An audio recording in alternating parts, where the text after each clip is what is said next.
In the quietest corner of a sun-dappled garden lived a little gnome named Gus. But Gus wasn't your ordinary, cheerful garden gnome. Oh no. Gus was grumpy. His pointy red hat was always tilted in a frown. His beard was perpetually bristled with annoyance.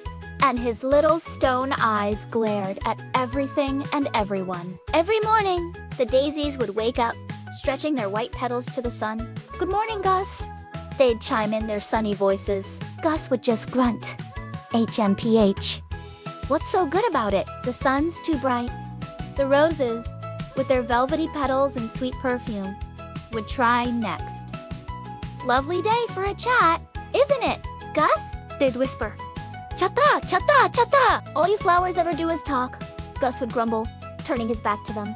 He'd even scowl at the busy bees buzzing from bloom to bloom. Can't a gnome get some peace and quiet around here? He'd mutter, kicking a pebble with his tiny boot. The flowers, once so bright and talkative, began to wilt a little in his presence.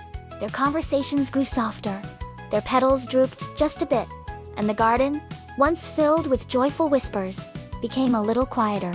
Gus told himself he liked the silence. He told himself he liked being left alone. But deep down, in the stone-cold center of his little gnome heart, something felt empty. He watched the ladybugs play tag on a leaf, and the butterflies dance with the lilies, and a strange, heavy feeling settled over him. One particularly sunny afternoon, a small butterfly with wings like stained glass fluttered down and landed right on the tip of Gus's pointy hat. Gus was about to shoo it away with a loud get-off. But the butterfly spoke first, its voice as soft as a breeze. "Excuse me, Mr. Gnome," it said gently. "I've been watching you. Why are you always so cross?" Gus was taken aback. No one had ever asked him. Asterisk, why? Asterisk, they just stayed away. He opened his mouth to say something grumpy, like none of your business. Or because everything is annoying, but instead, a different, quieter word slipped out. I don't know, he mumbled, his glare softening for the first time. The butterfly tilted its tiny head. "Are you sure? It seems like you're carrying a very heavy feeling." Gus looked down at his boots. He thought about the long, quiet nights. He thought about watching the other garden creatures play without him. He thought about how the flowers used to talk to him, and how he had pushed them all away with his anger. A single, tiny tear, looking like a dewdrop, welled up in his stone eye. I think I'm just lonely, he whispered, the words feeling strange and new on his tongue. He had always thought he was mad, but saying it out loud, he realized the feeling was something else. It was sadness. "I feel sad," Gus said again, this time a little louder, testing the words. The butterfly on his hat wiggled its antennae. "That's a very brave thing to say," it chirped. "Sometimes, Matt is just sad wearing a big, scary mask." Just then, a nearby poppy, who had been listening, rustled its delicate petals. "You feel sad, Gus?" it asked softly. Gus nodded, surprised the poppy was talking to him. "Yes," he said. "I feel sad because I have no one to talk to." A little violet piped up from the grass. "We tried to talk to you, but you always seemed so mad at us." Gus's stone shoulders slumped. "I know," he admitted. "I didn't know how to say I was lonely. I only knew how to be grumpy. I thought if I was grumpy, maybe being alone wouldn't feel so bad." A wave of understanding rippled through the flower beds. The daisies perked up. The roses turned their faces toward him. "Oh, Gus," whispered the oldest rose, "you don't have to be alone. We're here." The butterfly on his hat fluttered its wings in agreement. "You see?" it said. "Sharing your feelings doesn't make you weak. It makes the feelings easier to carry because others can help you hold them."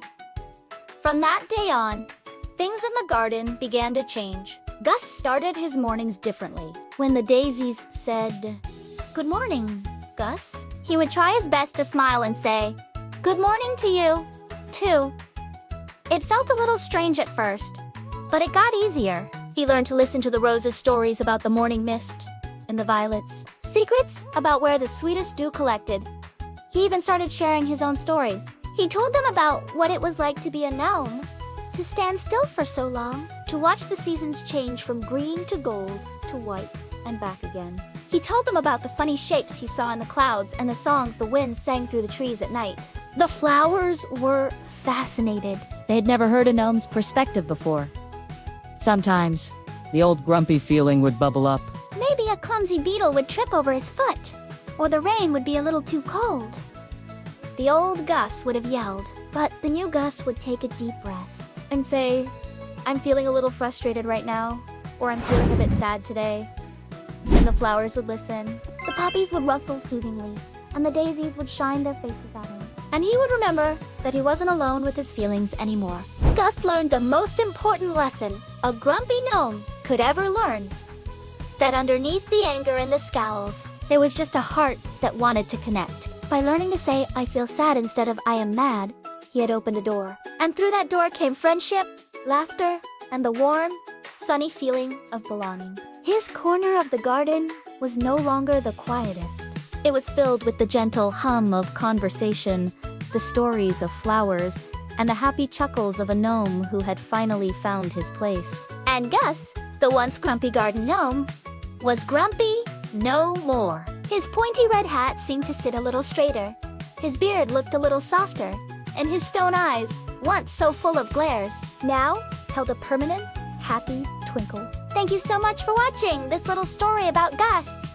If you or someone you know is struggling with big feelings, remember that talking about them can make them so much lighter to carry. Never be afraid to reach out to a friend, a family member, or a professional for help. Don't forget to like this video and subscribe to our channel for more stories that warm the heart.